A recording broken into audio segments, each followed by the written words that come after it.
Hi there, I'm Vincent Bos and I provide dating and self-improvement advice. And in today's podcast, we're going to be discussing why doing this attracts an ex. I provide audio coaching for breakup recovery, trying to get an ex back, attracting someone new, and life coaching. Visit www.dateme.tips for more details. Please check your spam and junk folders if you are expecting an email from me. Subscribe to my weekly support emails. The link is in the description. So now let's get back into today's podcast. And today we are discussing why doing this attracts an ex. So if you have been dumped and want to try to get your ex back, it's difficult to know what to do for the best. In today's podcast, I'm discussing 3 things which will attract your ex. So let's get straight into this, and point number 1 is switching your phone off. Now when I say switching your phone off, you're probably thinking, well, that sounds very random. What does that mean and how can it connect to re-attracting my ex? Well, let me explain to you how switching your phone off can absolutely increase the chance of your ex regrowing romantic emotional attraction and getting to the point of where they reconnect. Now I'm sure if you're listening to this as a dumpee, where unfortunately you were dumped, you would have heard of the no contact rule. Now the no contact rule is something that lots of people suggest you implement if you have been dumped and want to try to get your ex back. However, there are many different versions of the no contact rule that you can find online, and I believe that my version will give you the best possible chance of success. So I suggest that you subscribe to my YouTube channel, ring the bell for notifications, and check out the playlist entitled The No Contact Rule. This will help you fully immerse yourself in my version of the rule and understand why I believe it will give you the best possible chance of success. So understanding that you should be implementing no contact, specifically my version of the no contact rule, this is something which you probably have already heard, probably already understand. But where you might not be drawing the connection about why I'm suggesting you switch your phone off is because of how difficult your phone makes it for you to maintain implementing no contact. Your phone is not your friend when it comes to this. Your phone is likely to get you into trouble. Your phone is often the reason why you break no contact. Now, if you are looking at your phone often, most hours of the day, maybe all of the hours of the day, if you are looking at your phone, you are likely to be doing one of 2 things when you are going through a breakup grind. The first of which is trying to check up on what your ex is doing. You're looking at their socials. You're asking people, what do you think my ex is doing? Did they go to this place or that place? Do you know of this person or that person who might know them? Do you know any information? You might be reaching out to people, looking at social media, checking online activity, and all of the things which is really going to be playing havoc with your mental health. If and when your mental health suffers enough to the point where you think, I can't take this anymore, I just want to reach out to my ex and sort this out, this is when you're going to be breaking no contact. Now listen, I'm not suggesting that you can't try and sort out the situation with your now ex at the time of the breakup. You absolutely should be saying your piece. You absolutely should be trying to keep things together if you believe it can be done. But this needs to happen at the time of the breakup, not weeks, months, or goodness, even years post-breakup. Once the dust is settled, you must respect your ex's decision.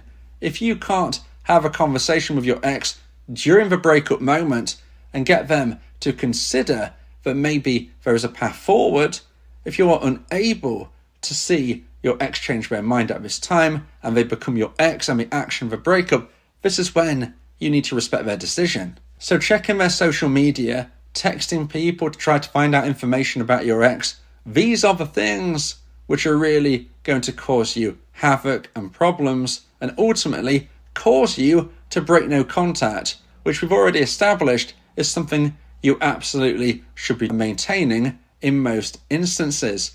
Now, I did say there was 2 possible things you might be doing if you're looking at your phone often. And I was counting checking their social media, asking people what your ex is doing as almost one thing, but it's trying to find out information about your ex. The second thing that you might be doing if you're looking at your phone is reading through old messages between you and your dumper. These are not going to help you. You'll be looking through these texts, drawing conclusions where perhaps there aren't any to be found, and ultimately making yourself feel very sad, very lonely, and getting to the point where you just want to send a message. If you're reading a message thread between you and your ex, you are agonizingly close just to be able to send a text. It's really easy. You're one step away. So if you are reading old messages between you and your dumper, guess what? Most of the time, you are likely to do this. And once again, this means you have broken no contact. You are not increasing your chance of getting your ex back if you were to break it. So this leads us to point number 1 about why doing this attracts an ex, and switching your phone off is going to help you because it reduces the chance of you falling victim, you could say, to being persuaded by your phone to actually reach out to your dumper. Now, when I say switching off your phone, do I mean for good? Do I mean all of the time? No, of course I don't. We live in a modern world. That is not realistic. But what I am suggesting you do is that you turn off your phone when you really don't need it. If you need your phone on for work reasons, then of course you're going to need your phone on. If you are in a situation where it is important to have your phone on for safety, either for you or for somebody else, then of course you need to have your phone on. But I would suggest there are plenty of times in the day where your phone doesn't need to be turned on. Even if it's a situation where you switch it on every couple of hours, but in between you turn it off and you place it somewhere safe in another room. You know, I'm not suggesting you don't take it out with you. I'm just suggesting that if you're sitting at home alone and it's the evening and everybody you know has gone to bed and everything is as good as it can be in the rest of your life and you're not waiting on somebody to contact you or anything such as that, then you need to be understanding, okay, I'm going through this breakup, it's terrible, my heart is broken, but everything else in my life seems okay, so I don't really need to be having my phone on right now, because if I'm looking at my phone, I'm more likely to break no contact. So switch your phone off when you don't need it on, and you will increase the chance of maintaining my version of a no contact rule, which increases the chance of your ex regrown romantic emotional attraction, and if it hits the necessary high point, this is when you could attract them back. So now let's get into point number 2 and the second point of today's podcast. Please like this video if you're watching on YouTube, and if you have the new hype feature, please hype this video as well. If you like my content, subscribe to the channel to keep updated. And point number 2 is by this time next year. So today we're speaking about why doing this attracts an ex. And point number 2 might once again sound kind of random. What does it mean by this time next year? Well, by this time next year is where you are going to be setting a goal, working towards it, and achieving it. So you need to think right now, literally right now, what could you achieve this time next year that you haven't started now? It could be, for instance, you learn how to drive. It could be, for instance, you start a new course, whether it is online, whether you've got to go to the local community college, you sign up for a course, it improves your education, which in turn can increase the chance of you getting a better job. Maybe getting a better job means you will earn more money, which could create a situation where you can move out of your parents' house. Or maybe you could start aiming to try and buy a property rather than renting. It could be anything such as that, but also anything at all. It could be something creative.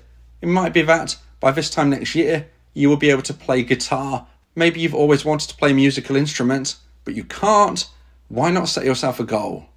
Now, when I say by this time next year, this is because this is something that you're not going to be able to achieve instantaneous. I want you to have a long-term goal. Yes, it's important to have short-term, medium-term, but I want you to have a long-term goal. A goal that if and when your ex finds out about, they're going to be wowed. They're going to be surprised.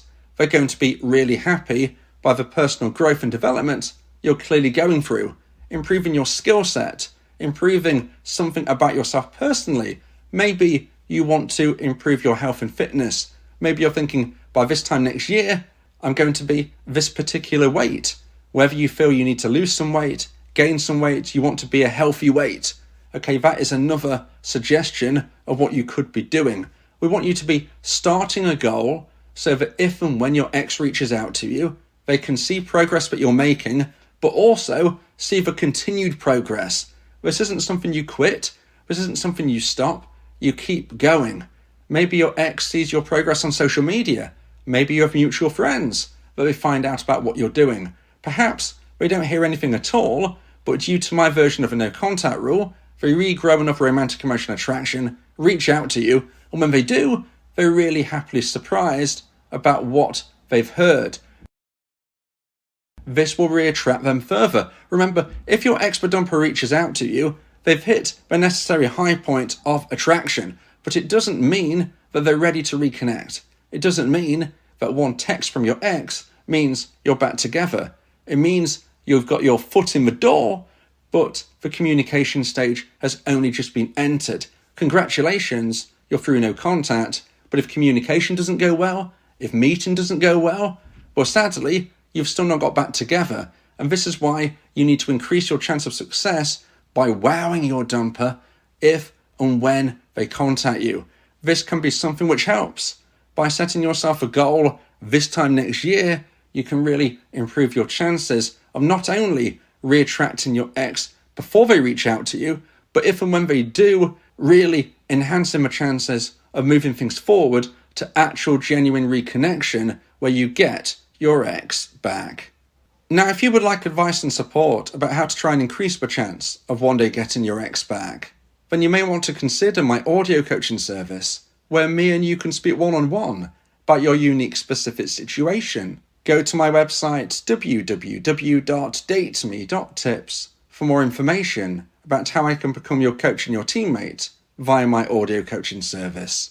Talking about your feelings can also improve your mental health. It helps prevent the buildup of negative emotions, which can lead to stress, anxiety, depression, and even physical health issues. Speak your heart to free your mind.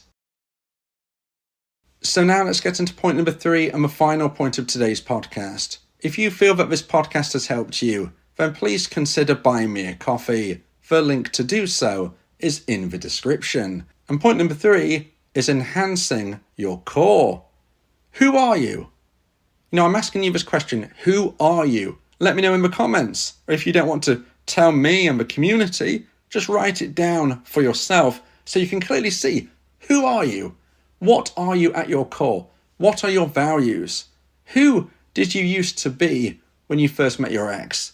You're not going to be that person now. We all change. We all evolve.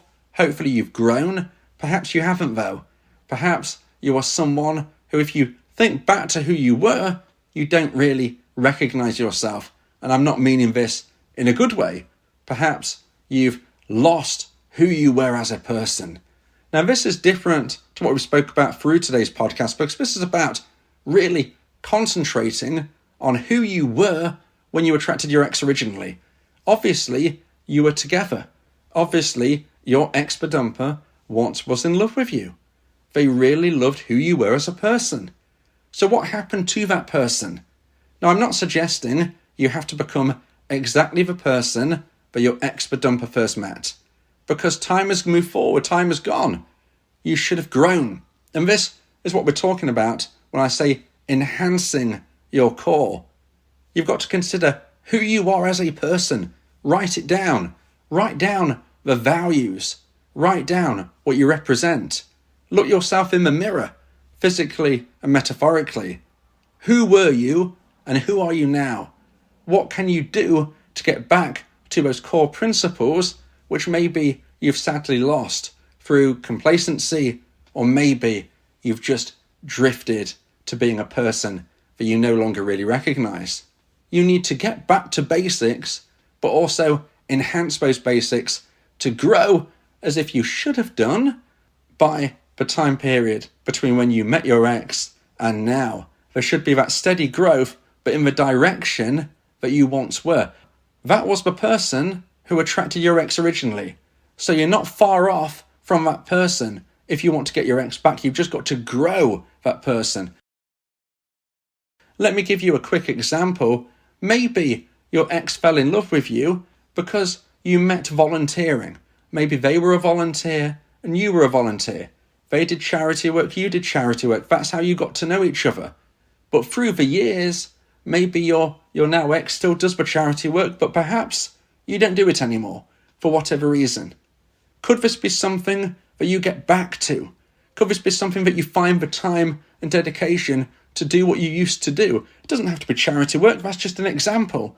But it shows how something which could have been very important from a moral standpoint, from who you are as a core person, has been lost. And maybe your ex-dumper noticed that change and lost romantic emotional attraction for that reason. You need to get it back, you need to enhance it, and this is why doing this attracts an ex.